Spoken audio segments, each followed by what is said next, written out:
Hey everybody, back in the garden again today. It's early spring, early April, and just going to show you how I've designed this. I guess you'd call it a hugelkultur, although it is flat. Normally hugelkulturs are on a mound, but I basically call this a flagstone hugelkultur garden bed. What I've done originally is there was all grass, and I removed the grass and I buried a large amount of compost, and I put the turf back upside down. Compost, yard waste, sticks, debris, whatever I had, but I left it relatively flat. So as I went, I kept turning the grass and adding more and more compost. Eventually, that compost, breaks down.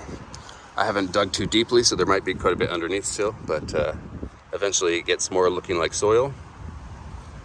And so what I'm going to do today is come and inoculate it, or add all this yard waste, which is just random sticks and leaves and black locust pods and whatever else I've got from the yard swept up from last year, raked into this compost pile way in the corner.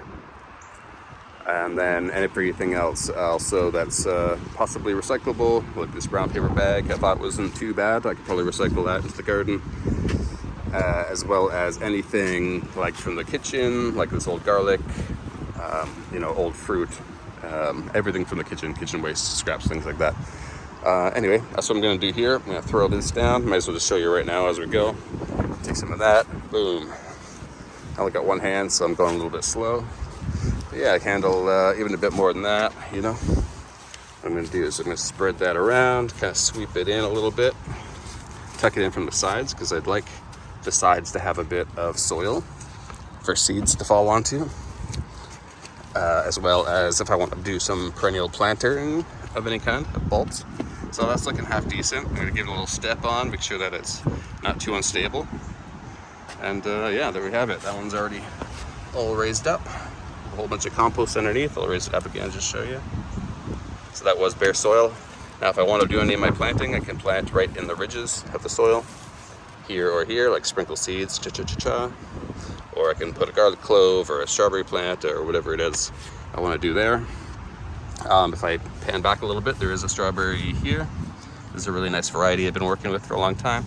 There's another one. So these will get big, and then they'll spread their big leaves up and over all of the stones. And if there's any gaps, I can fill them with whatever. But I do have strawberry here, I got a strawberry there. And now because I'm putting the stone in the same spot, it shouldn't interfere with those guys too much.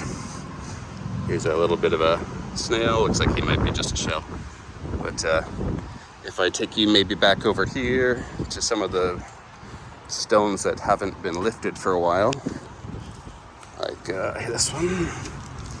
You can see here is some of the old, like decomposing black locust pods. And if you look really carefully, there's there's like an ant there. There's like a little earthworm hiding in there. There's a little grub or something. There's a bunch of guys over here. Little millipede and another worm. They've been chewing little holes, I guess, into the pods to get to the seeds. Something has. Anyway, you get the idea. Lots of life, and they're all sort of protected from the stones. You don't want to get it too low because it starts getting like into the soil and hard to pick up again. But giving it all that organic matter will feed all those organisms for a long time. Take all the nutrition back and forth to the upper layers to the lower layers. The stones are like a permanent mulch, so they block, like I said, our plants grow up and around the stones, but that compost layer is giving a constant source of nutrients, as well as shielding the sun and the rain and anything like the wind from eroding all that nutrient out or radiating it from the sun. Also, it spreads your body weight, but if you're gonna step into the soil, you never want to step on the garden if you can help it. But this is spreading my weight significantly over a larger footprint, so therefore it's not pushing so hard on the bugs or whatever else underneath. And that pretty much is it. You don't want to compress your soil. You want to have it nice and oxygenated, which is happening with all the organisms moving to and fro through the organic matter and up and down through the soil column. And also try not to dig it year after year. Normally people will come and dig it all up and then compress it, right, with either the rain or maybe the wind comes and picks it up, or the sun's irradiating it, and all that fertility that they keep putting in is basically getting reversed by leaving it exposed. And so the plants are always trying to grow up and cover the soil. And if you don't have the living plant mulch, or the green mulch as they call it, then you would have like a brown mulch, like a wood chip, or like over here I've done wood chips in the raspberry garden, right? Lots of wood chips in there just because an arborist nearby had a truckload, and so that's what we decided to do for this and the front. But because, sorry for the wind, because I had all this compost in the back from the fallen tree leaves and the kitchen scraps, I wanted to use all that up also. So I'm going to use that through here, and then I've also up there could use a redo. So it's not super easy. I don't know if you'd call it permaculture, but it's I think the result is nice, and the soil has definitely been improving, feels like to me. I don't water any of this.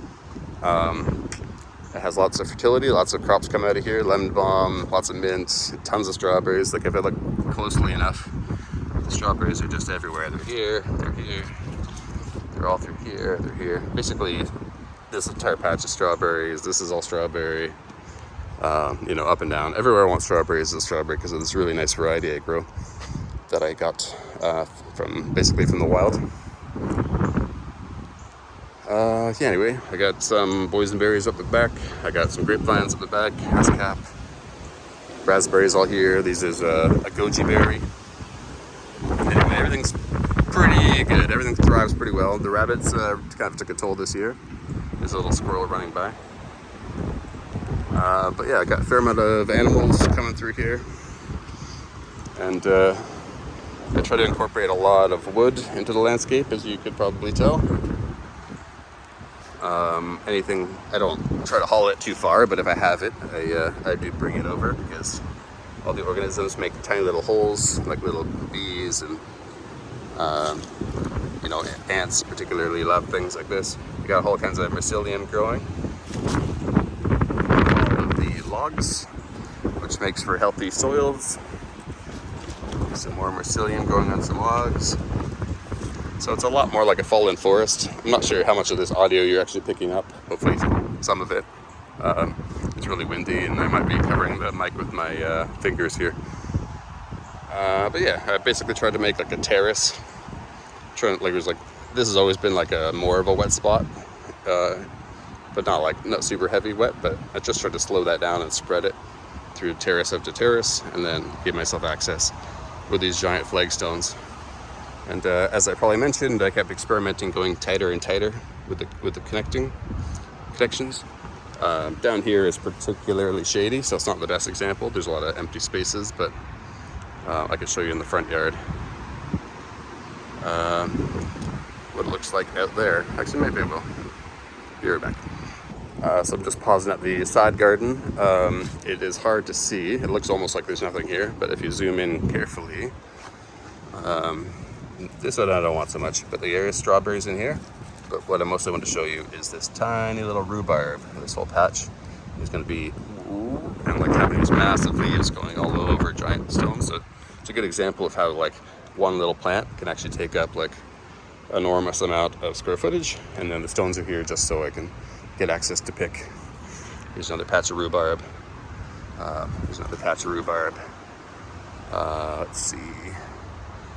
They're around here somewhere. Here's some more. They're just starting to push through, so it's a bit hard to see them all, but here's the hascaps. They're starting to put their leaves on. It's an edible honeysuckle variety, a berry that grows in a honeysuckle plant. Got some Egyptian walking onions, some trellises. This is just grapes, blackberries. This is morning glory, which is mostly just for the flowers. And I'll just show you the front. Okay, here's the update on the tree trunk terrace. This is the front yard garden. I have a small greenhouse on the side here, which is where the celery was coming from. But here it is. Basically, it's a sloped hillside, but I try to flatten them and keep the hillside retained with logs. And so they're more of like a step terrace. but a lot of wood incorporated, a lot of flagstones in there, a lot of wood chips. This is all strawberries, columbine. The strawberries all along the second floor, the third floor. There's a peach tree. I had currants, but they weren't doing well, so I took those guys out. There's a big sage plant. Like I said, tons of strawberries, like everything's just everywhere. And these are all free to pick for the neighborhood. This is a go-me berry, which is like an autumn olive relation, which makes these interesting berries. This is all asparagus patch through here. It hasn't really come up yet, but these are the old stalks. You don't think I see any new ones this year yet. And over here is raspberry, which it's got strawberries in the understory again. Like over here, I can show you. And the raspberries, but they're not looking too happy yet. They're just barely broken dormancy. So yeah, sorry for the wind. Hopefully you can hear me. It's basically the same general idea. Lots of wood incorporated, lots of organic matter under the stones, under the soil if possible. And none of this gets irrigated. If I have excess water from the greenhouse system, which I do irrigate because it doesn't get rain, then I might come over here and like fill the bird baths or just dump all of it right on the top. But that's only if I got way too much water and I don't need it. Normally I just try to keep this completely unirrigated and just see how it does. And as you can see, I think it does pretty darn well. And I can just peek in between these stones, see what's going on. It probably won't have the same kind of life as the backyard,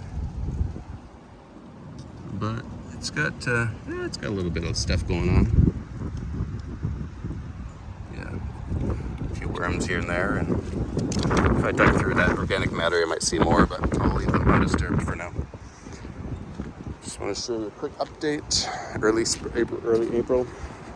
Again, this video went way longer than expected. I don't even know if you'll be able to hear it, but if you got any questions, please don't hesitate to ask. I'll answer them to the best of my abilities. Thanks so much for watching. Bye.